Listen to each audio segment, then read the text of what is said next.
Bienvenue dans ce journal de campagne depuis Yaoundé au Cameroun. Dernière ligne droite avant le scrutin présidentiel du 7 octobre prochain. Le RDPC, le parti au pouvoir, a donné un meeting à l'hôtel de ville de Yaoundé avec un objectif, élire leur candidat Paul Biya au soir du 7 octobre prochain. Thierry Ndassa. Ils ont tous tenu à honorer cet ultime rendez-vous avant le scrutin du 7 octobre. C'est en masse que les militants et alliés du RDPC de la région du centre se sont retrouvés vendredi à l'esplanade de l'hôtel de ville de Yaoundé pour un méga meeting visant à assurer à leur candidat Paul Biya un nouveau septennat après l'élection de dimanche. Le bulletin de vote, ce n'est ni avec le fusil, ni avec la bagarre, ni avec les insultes, mais avec le bulletin de vote, le 7 octobre. Allons battre les Amaleks avec le bulletin de vote en plébiscitant massivement le vieux. Pour les élites du RDPC, la victoire du président Paul Biya dans la région du centre est pratiquement acquise. Avec plus d'1 million d'électeurs répartis dans 4 934 bureaux de vote dans la région, les militants du RDPC sont appelés à garantir une victoire sans précédent à leur candidat dans les urnes. Nous vous donnons rendez-vous après le 7 octobre pour fêter la grande victoire de notre nation. Cette fête sera bien belle, l'occasion l'étant encore plus belle.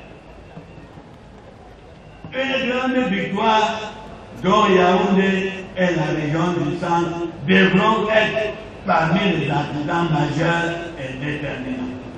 À moins de 48 heures du scrutin présidentiel, les militants du RDPC se sont montrés confiants et déterminés à reconduire leur candidat pour un nouveau mandat présidentiel. Le SDF, quant à lui, a choisi le stade Omnisport de Yaoundé pour son dernier meeting dans la capitale. Un meeting tenu en compagnie de son candidat Joshua aussi et de son leader historique Nidjon Fundi. Notre envoyé spécial à Yaoundé, Nathalie Mo, revient sur ce meeting. Dernier meeting du Social Democratic Front à Yaoundé. Le candidat Joshua aussi a égrené le chapelet de ses promesses de campagne ce 5 octobre à l'esplanade du stade Omnisport. Son discours a surtout été axé sur la lutte contre la corruption et l'impunité.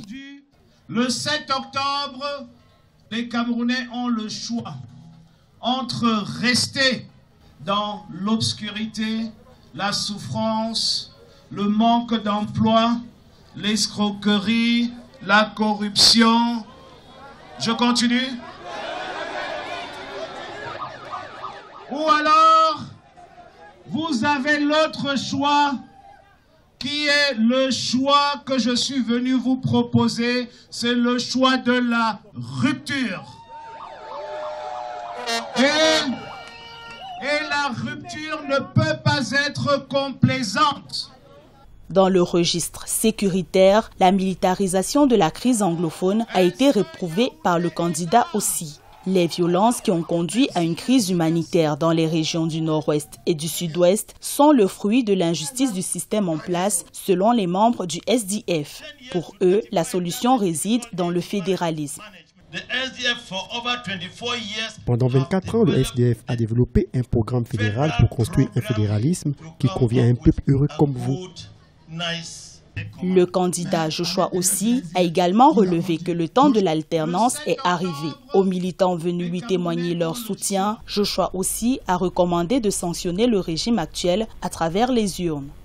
Il est le plus jeune candidat à la présidentielle du 7 octobre prochain ici au Cameroun. Nelly Claude Ebessa nous présente le programme de société du candidat Cabral Libi. Depuis le début de la campagne présidentielle le 22 septembre 2018, Cabral Libi, l'un des plus jeunes challengers de cette présidentielle, a mobilisé plusieurs jeunes à sa cause. Le candidat de l'Union nationale pour l'intégration vers la solidarité, Univers, a invité ses partisans à voter pour l'alternance politique. Il envisage par exemple promulguer une loi instituant l'assurance maladie obligatoire pour tous les citoyens et porter à 400 milliards le budget alloué à la santé. La lutte contre le chômage des jeunes constitue aussi l'une de ses priorités. Par l'agro-industrie, par le numérique, par le tourisme, nous sortons ce pays de la pauvreté. Mes chers frères et sœurs, le rêve est à nouveau permis. Ne vous laissez pas voler votre rêve. On va vous dire que je suis jeune et puis quoi? Lors de ces meetings, Cabral Libby a promis aux jeunes de nombreuses réformes de l'État afin d'accorder une place importante à la jeunesse dans la prise des décisions. Comme consigne, le candidat d'Univers a précisé à ses partisans de sécuriser leur vote, d'assister au dépouillement, mais surtout d'attendre sur place jusqu'à la signature des procès-verbaux. Chacun d'entre vous doit être surveillant dans un bureau de vote. Nous avons une coordination dans le littoral, dans le Vouri, dans chaque arrondissement de Douala. Constituez-vous volontaire. Le jour du vote, vous vous asseyez à 8 h. Vous pissez bien à la maison, vous ne sortez même pas pisser. Parce que lorsque vous sortez pisser, les plafonds que vous voyez là, ça s'ouvre. Une corde descend, une autre monte. À quelques heures de la fin de la campagne, Cabral Libby exhorte les militants à procéder à un vote de sanction. Celui qui entend instaurer une élection à 2 tours avec un bulletin unique ambitionne réaliser sa vision s'il est élu président de la République au soir du 7 octobre 2018.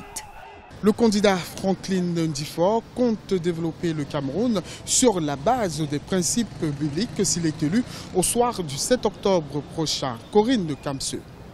Fin de campagne pour le candidat Ndifor Afenwi Franklin du mouvement citoyen national du Cameroun. Celui qui affirme avoir reçu une mission divine ne s'est donné aucun répit durant ses 15 jours de campagne électorale. De Douala à Maroua, en passant par Bana, Bafoussam, Tchang, Baham, Kribi et Bolova, Yaoundé, le candidat Ndifor a rencontré les populations pour leur dire sa volonté de transformer profondément le Cameroun pour leur bien-être. Il y a certaines routes à Yaoundé et dans d'autres parties du pays qui sont bons, mais d'autres sont tellement pourris.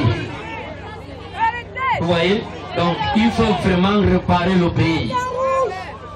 Il faut vraiment faire quoi? Réparer le pays. Cette transformation profonde que propose le candidat Ndifor Afenwi passe notamment par une école efficace pour la formation d'une ressource humaine nécessaire au développement du pays et un système de santé performant accessible à tous. Ce ministre du culte fonde sa nouvelle république sur les principes bibliques. Et à quelques heures du vote, il prescrit la vigilance aux électeurs. De cette élection, cette année passe dans la transparence.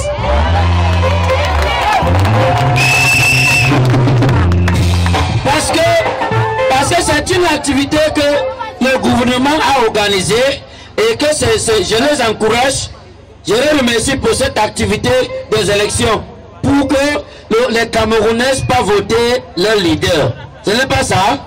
Après avoir reçu, selon lui, un mandat divin, le candidat Ndifor Afenwi compte bien bénéficier du mandat de près de 7 millions d'électeurs conviés au vote de ce dimanche 7 octobre. C'est la fin de ce journal de campagne depuis Yaoundé au Cameroun. Merci de l'avoir suivi. À très bientôt sur Africa 24.